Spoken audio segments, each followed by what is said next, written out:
Thank you so very much for staying with us on AM 120. Earlier on, we started a discussion on contending with misinformation and disinformation in Nigeria. Interestingly, we should let you know that the United States government has also embarked on a drive to address media literacy in Nigeria, as well as a number of other issues we'll be talking about with our next set of guests today on the show. Right here with us, we have Jennifer Foltz, who is the U.S. Consulate Deputy Public Affairs Officer. Good morning to you. Good morning. Thanks. Good morning. And also we have Ken Ike Okere. He is a project team lead, Fact Check Nigeria. Good morning to you. Good morning. Thank you for being here. Thank you. Well, good morning. Great to have you here with us. Thank So you. I imagine someone at home is wondering what exactly brings a delegation from the U.S. Consulate to Ibadan. Let's hear from the horse's mouth. What's the purpose for your visit here in Ibadan? Thank you. So my team and I are very excited to be in Ibadan. We are launching Project Fact Check Nigeria. We're doing that in partnership with the West Africa Broadcast and Media Agency, or Wabma, and the Enugu Literacy Society. So we're here, of course, with our partner Ken, who's actually doing the implementation of the project. So here in Oyo State, this is the 16th of the 17th southern states that we're covering this project in. And it trains about 30 radio journalists on how to build their capacity in media literacy, to learn how to fact check sources, photos, videos, so that they can really discern fact from fiction. Okay, so let me come to you now, Mr. Okere. We are talking misinformation, disinformation. What's the difference? What's this all about? Give us a sense of, an understanding of it. Misinformation typically refers to false information that is often mistakenly given out. It can be given out of negligence, which means somebody didn't do his or her job properly. You failed to check or cross-check to verify. Or it could be given out purely out of mistake. Okay? Disinformation, on the other hand, is a deliberate packaging of false information intended to achieve a certain end. And a perfect example of disinformation is propaganda. Now that we are getting into the era of politics, we're exactly 1 year away from the next elections. We're going to have a lot of disinformation. Okay? So black will be painted white, white will be painted black, and all shades of gray in between would happen. Okay? So both misinformation and disinformation are very insidious and very dangerous to democracy. They are very dangerous to the development of any society. Because when we don't know what else to believe in, what is true about what we hear, we tend to go to the other extreme of disbelieving everything we hear, even when it is true. Okay? And we in the media have a big role to play. Trust in the media is reducing because of our involvement in misinformation and disinformation and fake news. All right, Jennifer, why is the United States interested in promoting media literacy here in Nigeria? So of course we have a long history in Nigeria of partnering with different organizations, with the government, academia, civil society, to build the capacity of journalists. And as you know, we're really inundated with news constantly, with information from all over the place. Social media, traditional media, people forwarding things on WhatsApp. And so media literacy is really the key. It's the key to analyzing all that news that's thrown at us all the time. And of course, misinformation and disinformation is not unique to Nigeria. It's a global issue. Something that's shared here can easily reach the whole world very quickly. And so we understand that journalists everywhere are under a lot of pressure to break stories, to quickly get news out on the air. And so we want to make sure that they have the tools to, before they just put something out, they really have tools, fast, easy, practical skills to decide, is this true, is this not true, before they're putting it out on air. So that's the media literacy that we're really trying to help build. So which brings us to this collaboration that you both have right now. So talk to us about Project Fact Check. Okay, the Project Fact Check is quite an ingenious one, which is a collaboration between the U.S. Consulate General in Lagos and the implementing partners, Wabma and the Enugu Literary Society. It comes with 4 major components. Phase 1 of it is a research done to first determine why young people believe what they believe, and the kind of theories and conspiracies, especially around COVID and health issues that they believe in. And part of our research was also to determine some of the best and most listened to broadcast media stations, radio stations in particular, in these 17 southern states, to discover which are the top 3, for instance, in every state, so that we could look for how to partner with the top stations. The next phase of it is what we're in now, which is the training phase, conducting trainings in 17 states. And the trainings have 2 components. There's the media practitioners training, which involves training media practitioners in each state we're in. We're in Ibadan now, and the training began yesterday, and we have almost 30 journalists, on-air personalities, producers, and all that in attendance. After their 2-day training, another day will be chosen for the youth training, where we are taking about 50 to 100 youth, young people from the state, and we'll be training them also on, first, how to identify fake news, 2, the tools to use in identifying this fake news, and 3, the step-by-step guide to dealing with fake news. After the trainings, which has been going on for almost 3 months now, and which will come to a conclusion very soon, we now move into the content phase. In the content phase, we're working with a minimum of 20 radio stations in these 17 states to be able to produce content in their language, in their character, in the nature of that station. So if it's an entertainment station, they'll be producing entertainment programs related to fake news, helping their listeners to understand how to deal with fake news, how to identify it, and how to deal with it. So we're training them in order for them to cascade this to their listeners and build a mass, a number, an army of people who are more literate, who do not just share whatever information they get, but who take time to check to see whether the information is accurate. When you talked about research earlier on, what were the big revelations for you? One, that actually a lot of young people believe in a lot of the health conspiracy theories. Okay, we got almost 52% of young people that were in our demographics that we researched, almost believing in a lot of these things. For instance, believing that the vaccine could have electronic conspiracy theories. Okay, yeah. I'll come to you in just a bit. We have to take a quick break right now. Let's take a break. My schedule can be tight most days, and because I'm always on the go, I need a quick snack or drink to keep me going. And that's why I love my Hollandia yogurt. Every day I choose Hollandia yogurt because it contains protein, calcium, vitamin A, B vitamins, and vitamin H, which my body needs. Hollandia yogurt comes in 2 variants, plain sweetened and strawberry. Yogurt aṣara lóore tí ó yàn láàyò.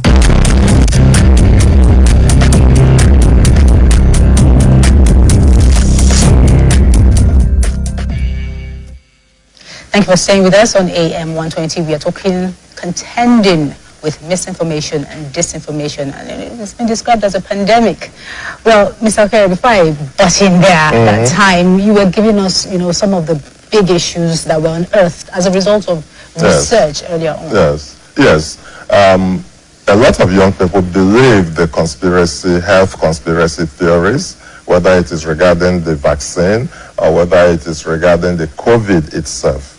Okay, we had a lot of young people who also confirmed that they get most of their health information from social media. Okay, and we all know how social media is filled with both truth and false information.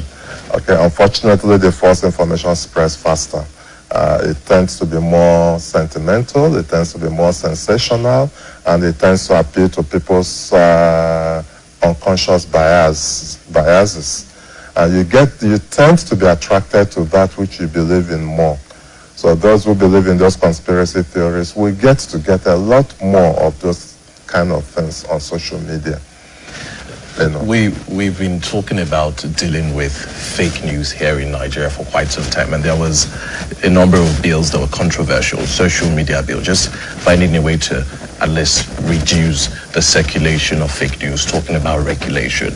But then there was also a conversation about striking a balance such that the media is not muzzled. Of course, a free and independent press is very important to a democracy. What's the US's position on handling this issue without trampling on a free and independent press?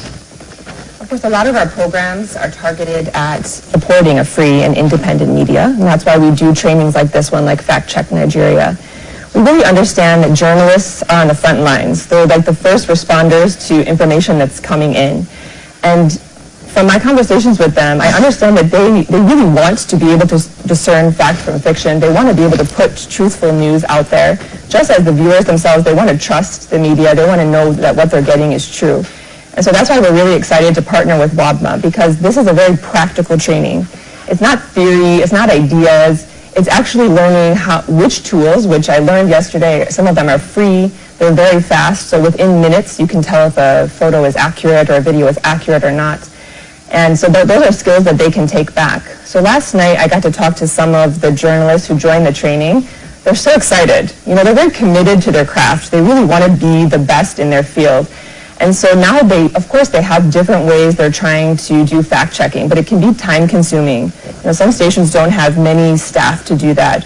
Or maybe they have to send the story somewhere and wait for the information to come back. Is it true or not? So through this training, they're going to learn how to do it themselves and do it quickly. And we also talked to some of the general managers. Of course, they can't send every single journalist to the training, but when those journalists come back, when they finish the training, it's going to be a train the trainers. They're going to go back and they're going to share everything they've learned with all of their colleagues. So it will have a large ripple effect. What tools would a journalist need to be able to fact check as quickly as possible? I think I'll have to let Ken answer that. I know he was telling me there's software, there's websites. Let's take a simple thing, for instance. So you get a photograph sent to you, and the photograph claims that it's about so incident. I'll give you a true life example. During the last elections, there was almost a war between Igbos and Yorubas in Lagos. It was triggered by someone who posted a video on Twitter, and they claimed that the video was of arson of Yorubas burning Igbo shops in Lagos. And she actually asked for people to make this go viral, and people did. It went viral. And there were almost reprisal attacks in Onitsha and a few other Igbo cities. Of course, what did we do? There are software online, free. You can take that video and put it on there, photo reverse imaging, for instance, fake news debunkers, such as one called INVID, I-N-V-I-D. It's an EU project, for instance, and it's freely available online. You don't even need to download it. Put it in there. It will show you even the first time the video was ever used. And when we did that, that video was not of Nigeria even. It was a video of a fire incident in Burkina Faso. Really? That had happened 2 years before. So that video was brought in and repurposed to achieve the poster's intention. It's also common with photographs. So they're posting a photograph, especially during elections like this. So they will post a photograph and make claims about that photograph. And that photograph may have been used 5 years earlier. The original purpose of that photograph may be different from this. So in 2 minutes, you can use a software like TinEye, tineye.com, TINEYE. Just log into the website. Just log into the website, copy and paste the photo there, and ask it to give you the oldest version. When was the first time this photo ever was used on the internet? So all you need really is an internet-connected device. You need an internet-connected device, and then you need to learn the tools, how to operate, how to know them, how to use them. You need to know, for instance, some of the fact-checking plugins you can download to your computer, okay, and even use offline. Okay, you can use your phone. Your phone will not give you as much accessibility as a computer, but the phone is good enough, even just for photographs and all that. Even Google has Google reverse imaging, images.google.com, and you can have a whole lot, you know. So the good news is that there is also technology that is fighting the bad technology. Because all this fake news and misinformation existed before now. They've only become more insidious. They've become easier to spread due to the rise of communications technologies. So, and research has shown that if you send a message to 10 people on WhatsApp, it can reach 1 million people in 1 hour.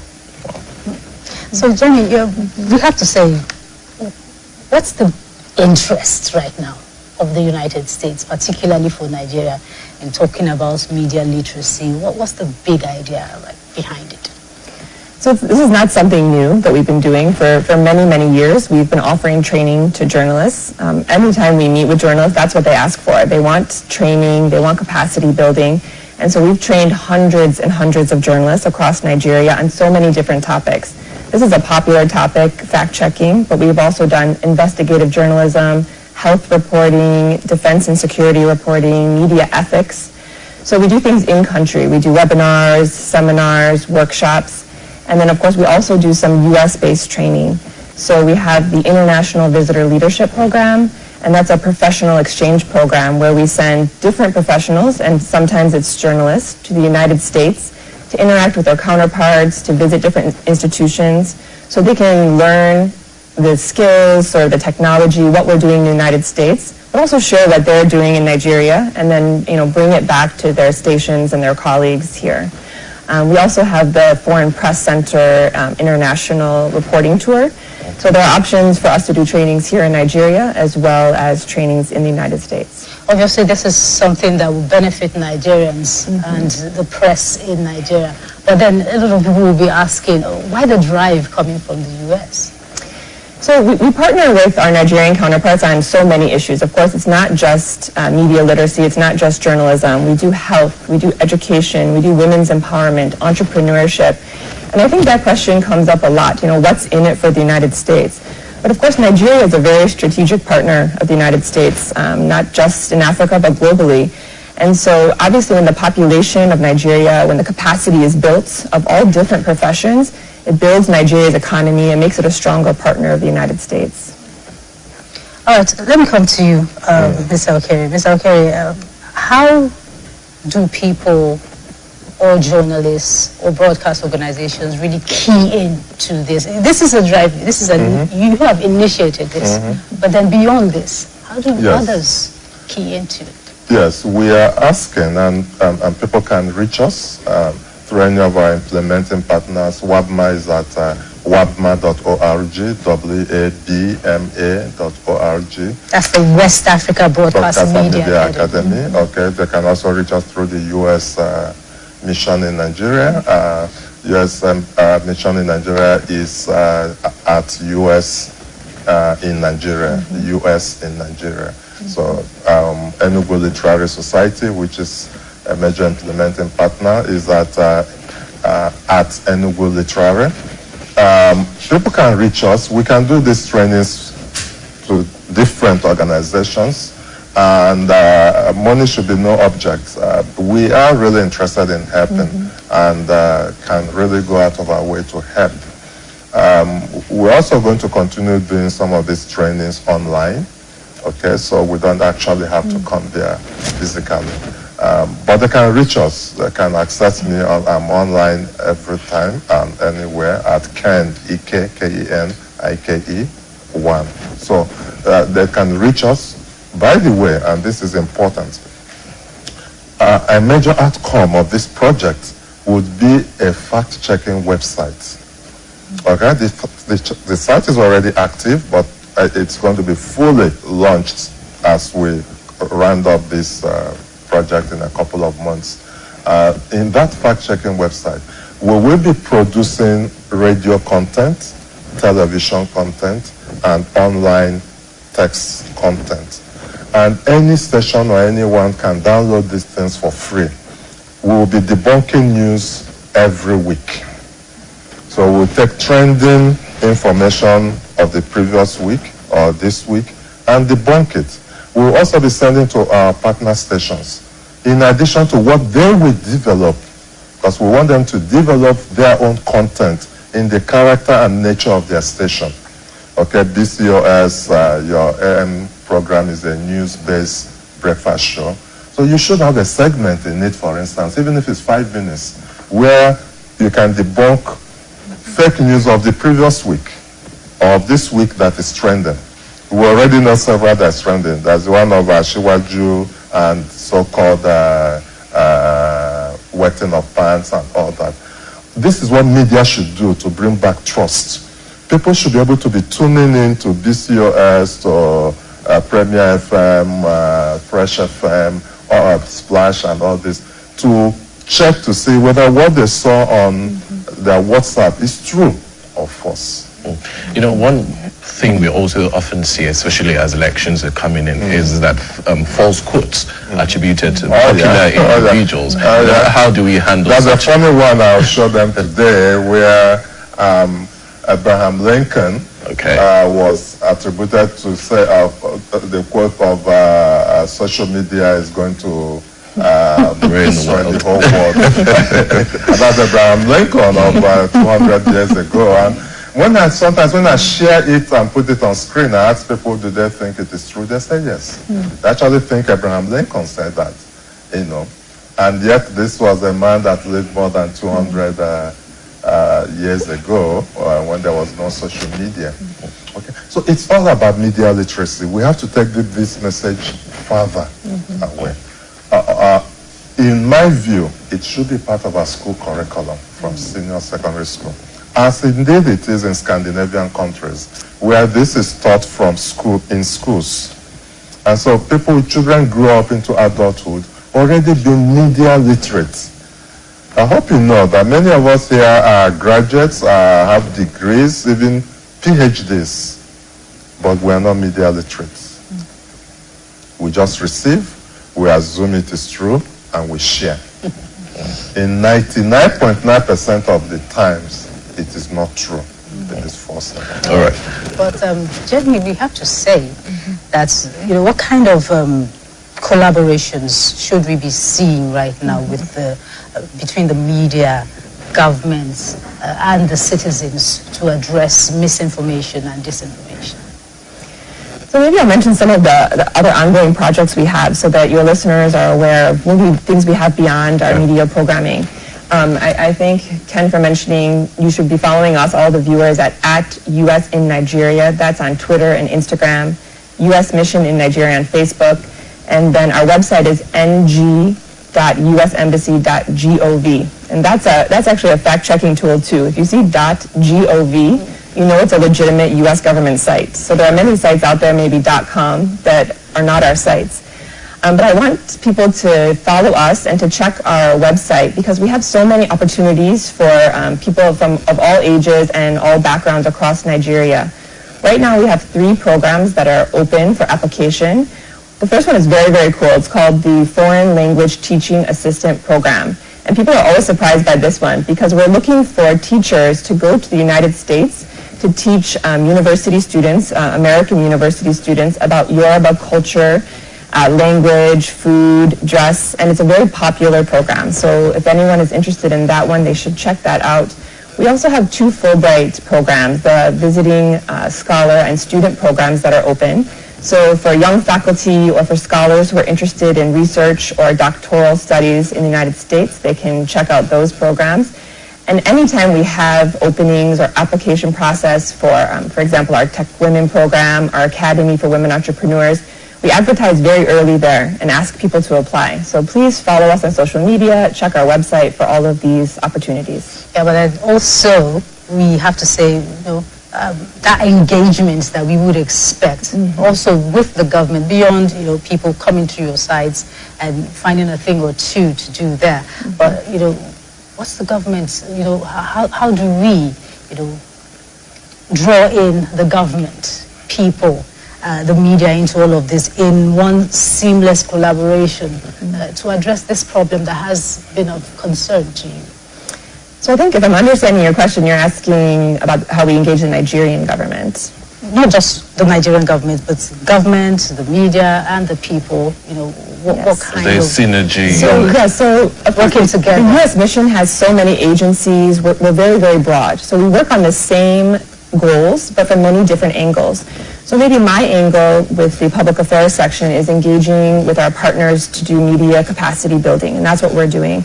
But of course, at other levels, we have, up to our ambassadorial level, they're engaging directly with their government counterparts on the same issues, a variety of issues, of course. We talk about all different issues. So when you're asking about that, then they're the ones who are engaging with the government counterparts. We're also working with civil society. We work with academia. We work pretty much at all levels in Nigeria to address these issues. So like you said, it's not just training the journalists. It's an issue that if we want it to be resolved, we have to address it sort of from all angles. I imagine that with COVID-19, there's a rise of people taking courses online and all of that. Are there other programs that people can take advantage of while in Nigeria? Actually, COVID was it was difficult, but it also opened our eyes to the possibility of reaching more people virtually. So while we would do programs maybe in one state or one city, we could only reach a certain number of people who could physically join us. But now that we have expanded to virtual and hybrid programs, we're able to reach hundreds and hundreds of people. We actually have a series of 13 American spaces throughout southern Nigeria, some located at institutions, some at universities. And these are free and open to the public and have free Wi-Fi. So we can bring audiences to all 13 of those spaces and then maybe bring a speaker from the United States or a speaker from somewhere to address all of them on one topic. So we're really taking advantage of the virtual training option. So, Gary, Yes. the feedback you've gotten thus far, and what you expect to see in the coming weeks and months ahead Thank of you. it. Feedback has been amazing. We far exceeded our expectations.